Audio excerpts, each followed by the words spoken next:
Gabriel Ferraz observait les lumières de la ville depuis la fenêtre de son bureau, mais son esprit était très loin de là.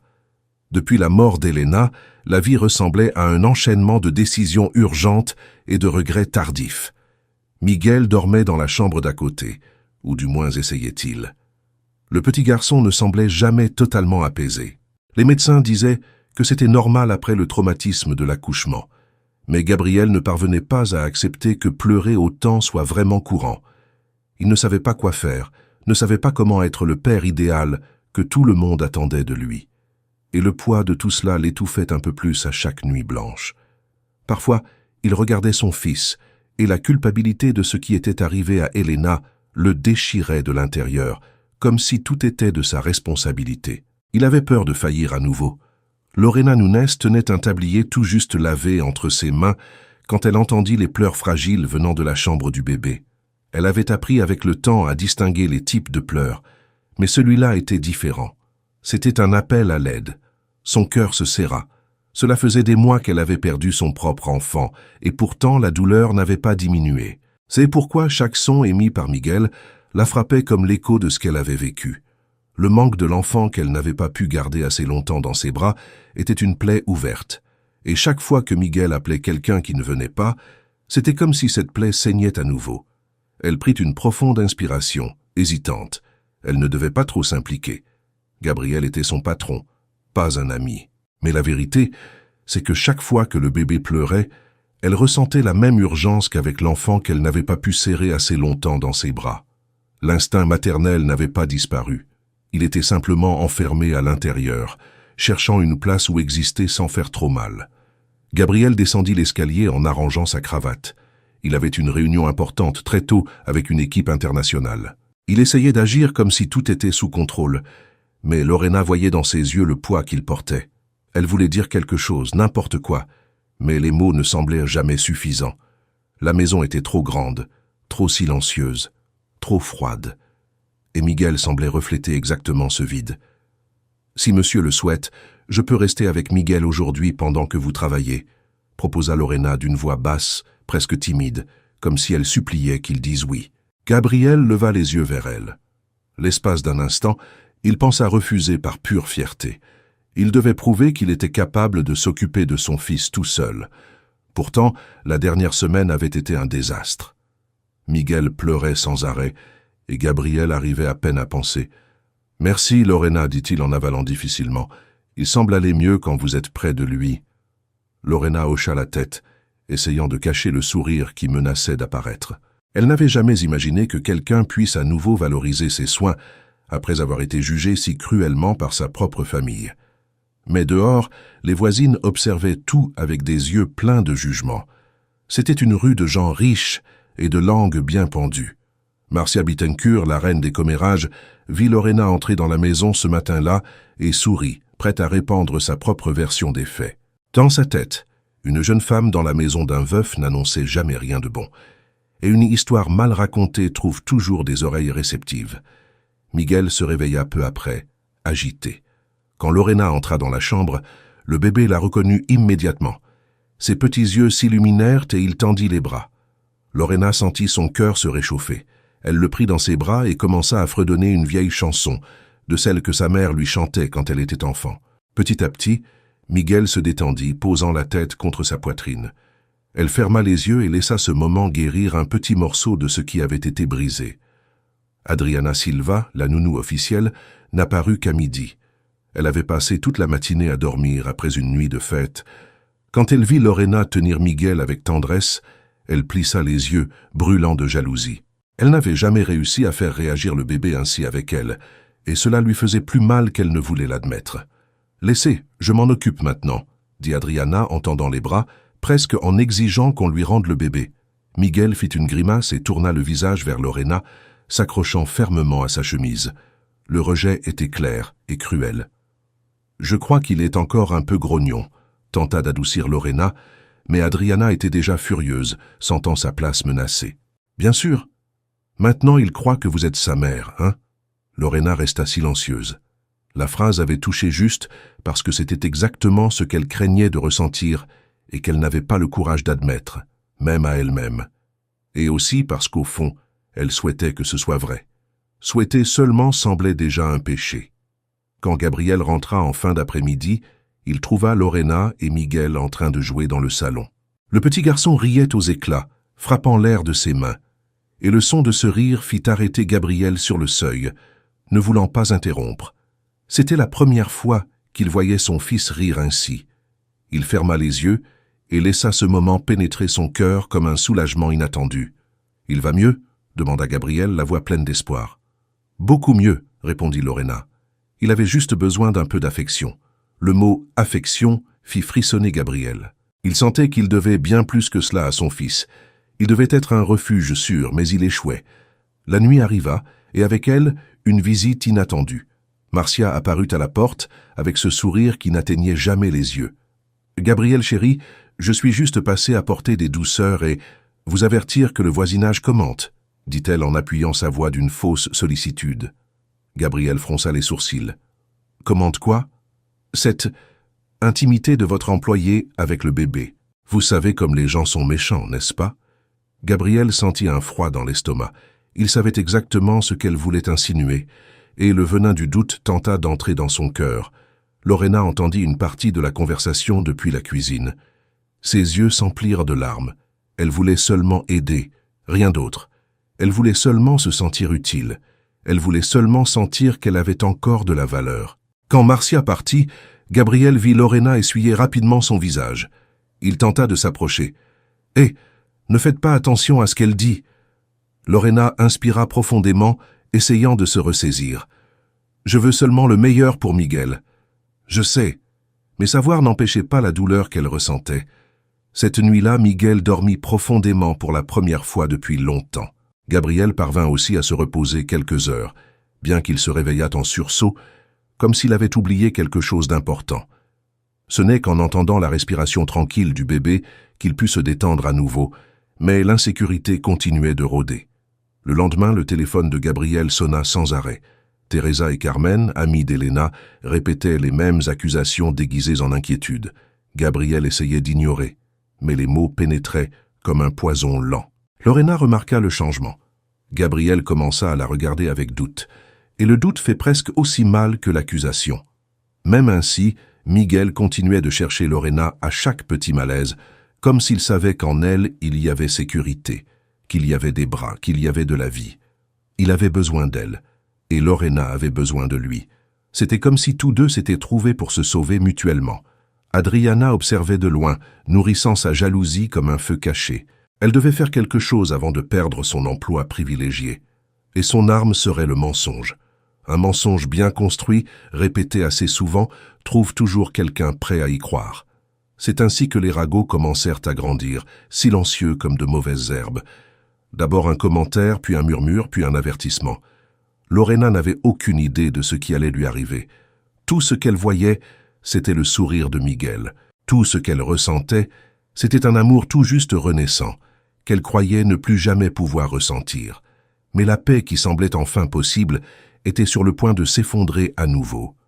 Gabriel essayait de se convaincre que rien n'allait mal, mais la peur de répéter les erreurs du passé le tourmentait. Il avait perdu Elena pour avoir trop fait confiance aux mauvaises personnes. Maintenant, il craignait de perdre Miguel pour ne pas assez faire confiance à celle qui comptait vraiment. Ce doute, planté par celle qui n'avait jamais pris soin du bébé, commençait à grandir comme une ombre entre lui et Lorena. Tous deux avaient besoin l'un de l'autre.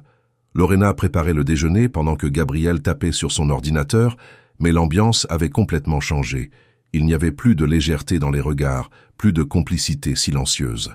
La méfiance flottait dans l'air comme un nuage chargé prêt à éclater. Miguel, inconscient du poids adulte qui s'accumulait, tendait les bras vers Lorena dès qu'il le pouvait, et elle l'accueillait avec tendresse, essayant de repousser les pensées sombres qui revenaient sans cesse. Mais elle savait que, quoi qu'elle fasse, quelque chose de mauvais grandissait dans cette maison. Les appels des voisines continuaient, augmentant le ton d'alerte chaque jour. Gabriel essayait d'ignorer, mais l'insécurité le rongeait. Les mots « obsession » et « profiteuse » résonnaient trop dans son esprit. Il se demandait s'il n'était pas en train de répéter la même erreur qu'avant. Faire confiance sans rien questionner. C'est ainsi qu'il avait perdu Elena, ainsi que la vie lui avait échappé des mains. La peur d'un nouvel échec était si grande qu'elle aveuglait sa raison. Adriana, voyant Miguel accroché au cou de Lorena, sourit intérieurement. Sa stratégie fonctionnait. Il suffisait d'alimenter encore un peu le doute, et bientôt la pierre qui menaçait son emploi serait écartée du chemin. Gabrielle, épuisée et vulnérable, était plus facile à manipuler qu'elle ne l'avait imaginé. « Monsieur, puis-je vous dire quelque chose ?» demanda Adriana en s'approchant, l'air faussement inquiet. « Parlez » répondit Gabrielle sans patience. Lorena a demandé à rester encore un peu avec Miguel aujourd'hui. Elle est très attachée à lui. Lui aussi semble très attaché à elle, admit Gabrielle en passant la main sur son visage fatigué. Oui, mais ce n'est pas normal qu'il rejette tous les autres. Elle reste tout le temps avec lui, comme si elle était la mère. Et vous savez, après avoir perdu son enfant, ça peut lui tourner la tête. La phrase resta suspendue dans l'air comme un poison subtil. Gabrielle déglutit. C'était vrai que Lorena passait des heures à regarder Miguel dormir, à lui chanter des berceuses, à sourire avec une tendresse que Gabriel lui-même n'arrivait pas à reproduire. Peut-être qu'un amour excessif était aussi dangereux.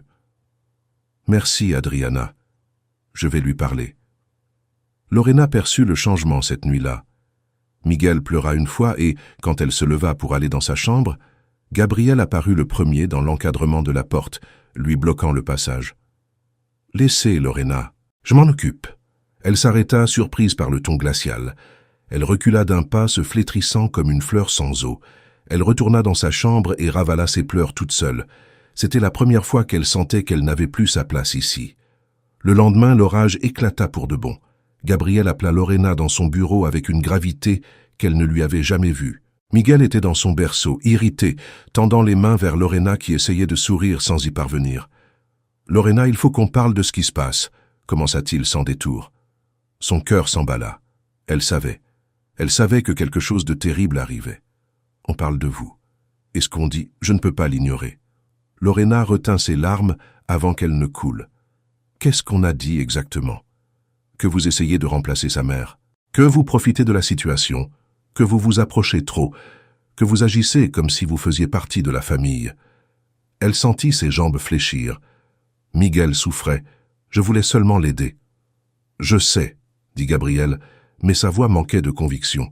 « Mais ça a dépassé les limites.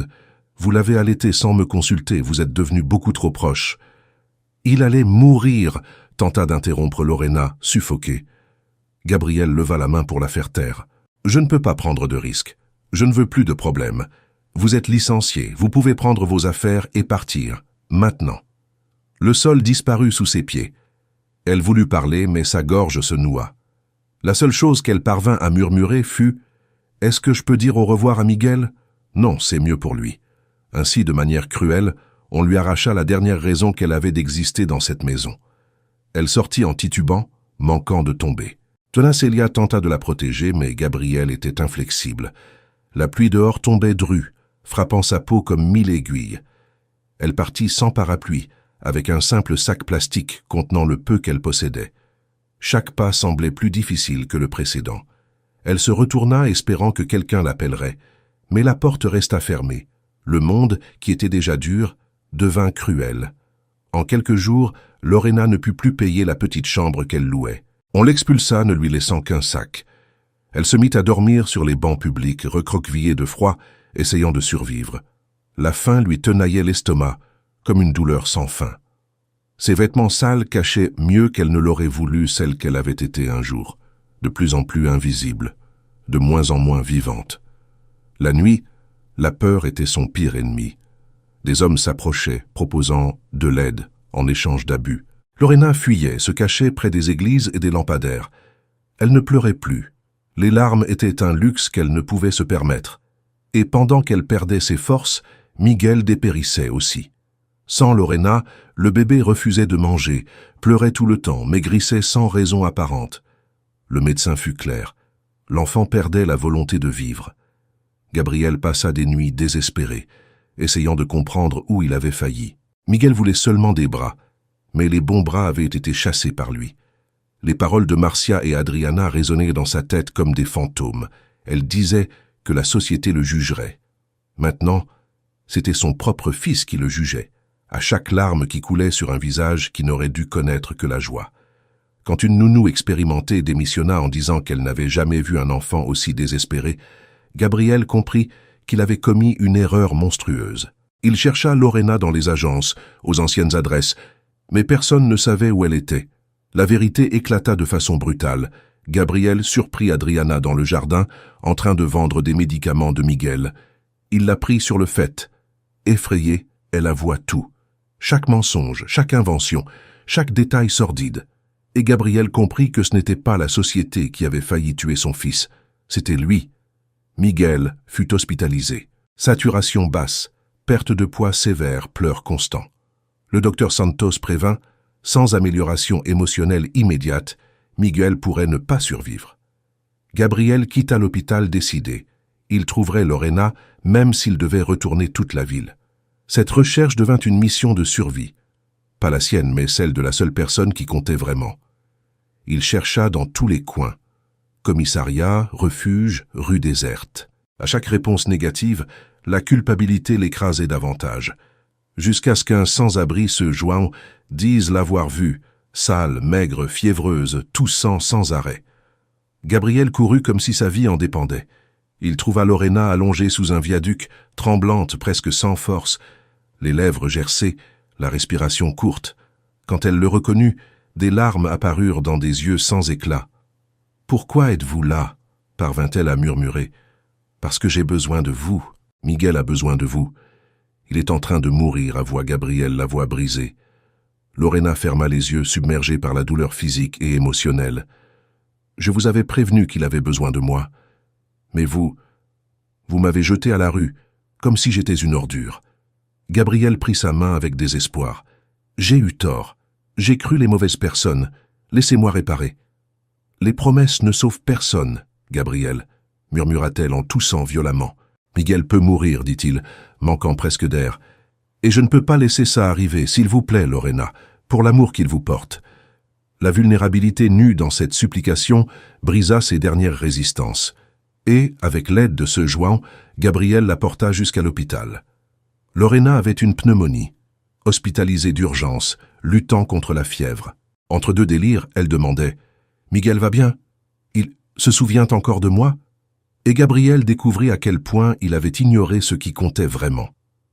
Au 3e jour, quand Lorena fut enfin stabilisée, la retrouvaille eut lieu. Elle entra dans la chambre de Miguel d'un pas faible, mais le cœur battant à tout rompre. Le bébé dormait, pâle, maigre, avec de profondes cernes. Le simple son de sa voix le réveilla. Miguel ouvrit les yeux, vit Lorena et sourit. Ce fut dans ce sourire que Gabriel comprit « L'amour est ce qui maintient en vie ». Gabriel ramena Lorena et Miguel à la maison, jurant de ne plus jamais les décevoir. Lorena se méfiait encore, mais Miguel, les bras tendus, montrait que l'amour ne garde pas rancune. Chaque éclat de rire de l'enfant rappelait qu'il existait encore de l'espoir, même quand tout semblait perdu. La grande maison cessa d'être froide et silencieuse. Elle devint vivante, avec l'odeur du café le matin et les murmures d'affection la nuit. Ils formèrent une famille imparfaite, unie par la douleur et le dépassement. Tu as aimé cette histoire? Tu trouves ça juste que Lorena ait été mise à la porte comme ça? Dis-le-moi en commentaire. À la prochaine histoire.